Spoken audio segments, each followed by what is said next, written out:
త్వరలో భూమి తిరిగిపోతుంది. భూమికి మ్యాగ్నెటిక్ ఫీల్డ్ ఉంటుంది అని మీకు తెలుసు. అదే సూర్యుడి నుండి వచ్చే శక్తివంతమైన రేడియేషన్ ని ఆపుతుంది. ఈ మ్యాగ్నెటిక్ ఫీల్డ్ భూమి యొక్క లావా కోర్ తిరగడం వల్ల పుడుతుంది. సరే, ఈ మ్యాగ్నెటిక్ ఫీల్డ్ త్వరలో తిరిగిపోతుంది. ఇదేం సైన్స్ ఫిక్షన్ కాదు, ఇది నిజం. ఈ చర్యని జియోమాగ్నెటిక్ రివర్సల్ అంటారు. జియోమాగ్నెటిక్ రివర్సల్స్ భూమికి కొత్తేమీ కాదు. ఈ మార్పు జరుగుతున్న సమయంలో మ్యాగ్నెటిక్ ఫీల్డ్ శక్తి ఇప్పటి శక్తిలో 10% పడిపోతుంది. ఇది వాతావరణ మార్పులు, మాస్ ఎక్స్టింక్షన్స్ అంటే అనేక జీవజాతి అంతాలకి దారితీస్తుంది. ఇంకో పక్క అడ్వాన్స్డ్ టెక్నాలజీ అయిన శాటిలైట్స్ నాశనం అవుతాయి. ఎలక్ట్రికల్ గ్రిడ్స్ ఇక పనిచేయవు. దీంతో పాటే కొన్ని వందలు లేదా వేల సంవత్సరాల పాటు హానికరమైన రేడియేషన్ పడుతుంది. మామూలుగా అయితే జియోమాగ్నెటిక్ రివర్సల్ జరగడానికి ఇంకొన్ని లక్షల సంవత్సరాలు పడుతుంది అనుకుందాం.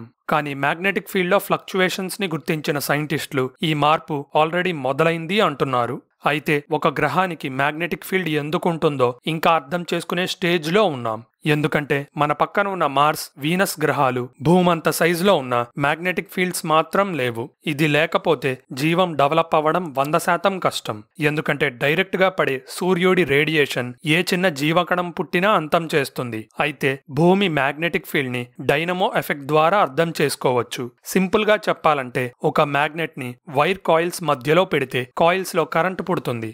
అలానే ఒక వైర్ లో కరెంట్ ఫ్లో అవుతుంది అంటే ఆటోమేటిక్ గా వైర్ చుట్టూ మ్యాగ్నెటిక్ ఫీల్డ్ డెవలప్ అవుతుంది. ఇదంతా ఫారడేస్ లా ఆఫ్ ఇండక్షన్ నుండి అర్థం చేసుకోవచ్చు. కానీ భూమి మ్యాగ్నెటిక్ ఫీల్డ్ కథ ఇంకొంచెం కాంప్లికేటెడ్ గా ఉంటుంది. ఇంత పెద్ద మ్యాగ్నెటిక్ ఫీల్డ్ పుట్టించాలంటే కొంచెం ద్రవం కావాలి. అదృష్టవశాత్తు భూమి కోర్ లో బయటి ప్రాంతం అంటే ఔటర్ కోర్ లిక్విడ్ రూపంలో ఉంటుంది. దీని టెంపరేచర్ ఏకంగా 6000 degrees ఉంటుంది. దీంతో పాటు భూమి ఇన్నర్ కోర్ కంటే ఔటర్ కోర్ ప్రెషర్ తక్కువగా ఉండడంతో ఐరన్ మరియు నికెల్ మెటల్స్ లిక్విడ్ లా ఉంటాయి.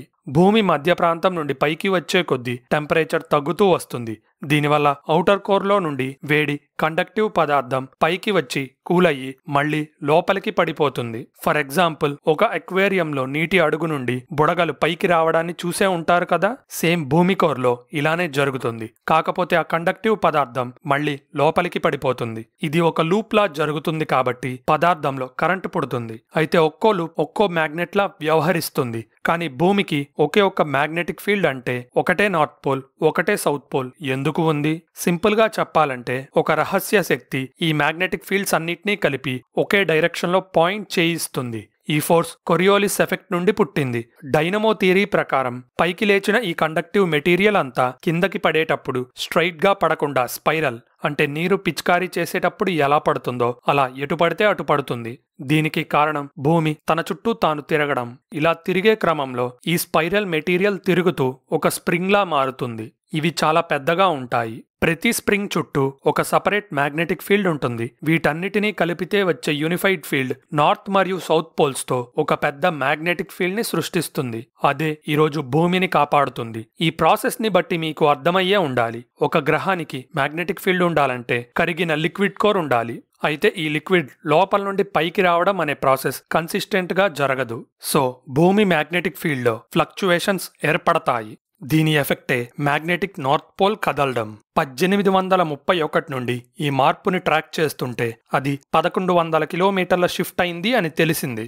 అంటే అప్పుడు కెనడాలో ఉంటే ఇప్పుడు సైబీరియా వైపు వెళ్ళింది. అది కదిలే స్పీడ్ కూడా సంవత్సరానికి 16 కిలోమీటర్స్ నుండి 55 కిలోమీటర్స్ కి పెరిగింది. అయితే భూమి చరిత్రలో ఇలాంటి అనేక మ్యాగ్నెటిక్ ఫీల్డ్ రివర్సల్స్ జరిగాయంట. గత 83 మిలియన్ సంవత్సరాల్లో ఏకంగా 183 సార్లు ఈ రివర్సల్ జరిగింది. రాళ్లలోని ఐరనే దీనికి ఎవిడెన్స్. మీకు తెలుసు ఐరన్ మ్యాగ్నెట్ కి అట్రాక్ట్ అవుతుంది అని. జనరల్ గా లావా గట్టిపడిన తర్వాత రాళ్లు ఫామ్ అవుతాయి. కొన్ని లక్షల సంవత్సరాలుగా అగ్నిపర్వతాల నుండి వచ్చిన లావా రాళ్లుగా గట్టిపడింది. ఇది జరిగే సమయంలో లావాలో ఉన్న ఐరన్ భూమి మ్యాగ్నెటిక్ ఫీల్డ్ వైపు తిరుగుతుంది. రాయిగా కూల్ అయ్యే టైంలో ఇక ఐరన్ పొజిషన్ మ్యాగ్నెటిక్ ఫీల్డ్ వైపు ఫిక్స్ అయిపోయి ఉంటుంది. ఇలా అనేక రాళ్లలో ఐరన్ వేరువేరు డైరెక్షన్స్ లో అరేంజ్ అయ్యి ఉండడాన్ని మనం గుర్తించి మ్యాగ్నెటిక్ ఫీల్డ్ మార్పులు జరిగాయి అని అర్థం చేసుకున్నాం. రీసెర్చ్ చేస్తే ఇలాంటి మ్యాగ్నెటిక్ ఫ్లిప్స్ ప్రతి 4,50,000 సంవత్సరాలకు ఒకసారి జరిగినట్టు అర్థమైంది. కానీ లాస్ట్ రివర్సల్ జరిగి 7,50,000 సంవత్సరాలైంది. సో త్వరలో మరో రివర్సల్ చర్యని చూడబోతున్నామా?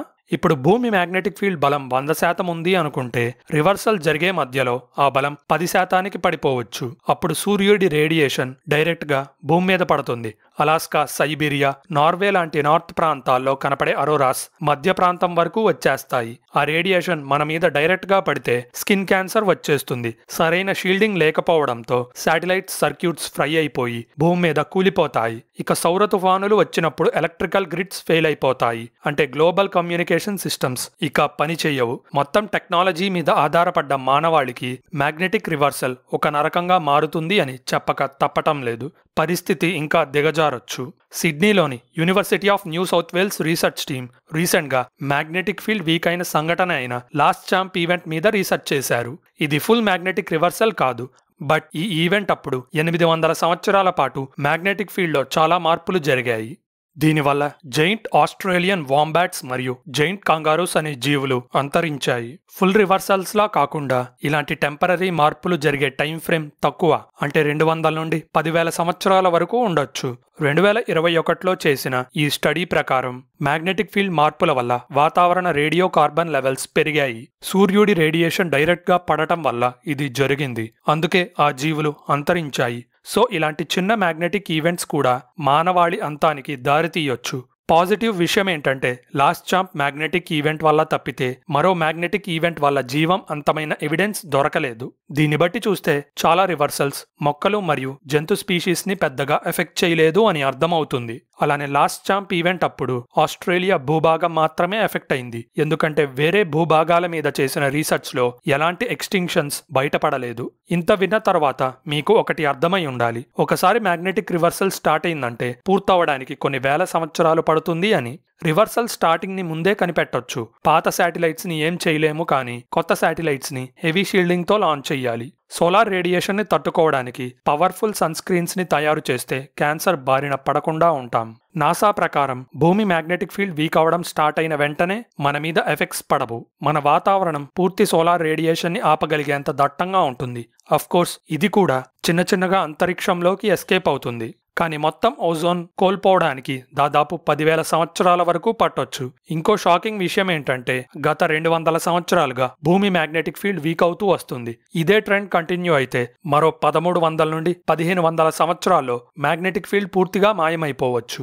ఇలా కాకపోయినా లాస్ట్ ఛాంప్ ఈవెంట్లా ఇదొక టెంపరరీ మార్పు అయి ఉండొచ్చు. ఇదంతా ఒక ఎత్తైతే సౌత్ ఆఫ్రికా మరియు దాని చుట్టూ సముద్ర ప్రాంతంలో భూమి మ్యాగ్నెటిక్ ఫీల్డ్ లోని ఒక భాగం చాలా వీక్ గా ఉంటుంది. అదే సౌత్ అట్లాంటిక్ అనామలీ. దీనివల్ల భూమి మీద ఉన్న వాళ్ళకి పెద్ద ప్రమాదం ఉండదు, కానీ ఆ ప్రాంతంలోకి చొరబడిన రేడియేషన్ శాటిలైట్స్ కి, ఆస్ట్రోనాట్స్ కి పెద్ద ప్రమాదంగా మారింది. చివరికి సౌత్ అట్లాంటిక్ అనామలీని క్రాస్ చేసేటప్పుడు హబుల్ ని ఆఫ్ చేయక తప్పడం లేదు.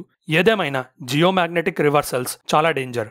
దాని పూర్తి ఎఫెక్ట్స్ పడేలోపు మానవాళి వేరే గ్రహానికి వెళ్లడమో లేకపోతే రివర్సల్ ఎఫెక్ట్స్ ని తట్టుకునే టెక్నాలజీని డిజైన్ చేస్తారు. ఇలాంటి ఇంట్రెస్టింగ్ స్పేస్ వీడియోస్ చూడాలంటే మన ఛానల్ సబ్స్క్రైబ్ బటన్ నొక్కి బెల్ ఐకాన్ క్లిక్ చేయండి. ఈ ఇన్ఫర్మేషన్ అందరికీ రీచ్ అవ్వాలంటే వీడియో లైక్ చేయడం మర్చిపోకండి.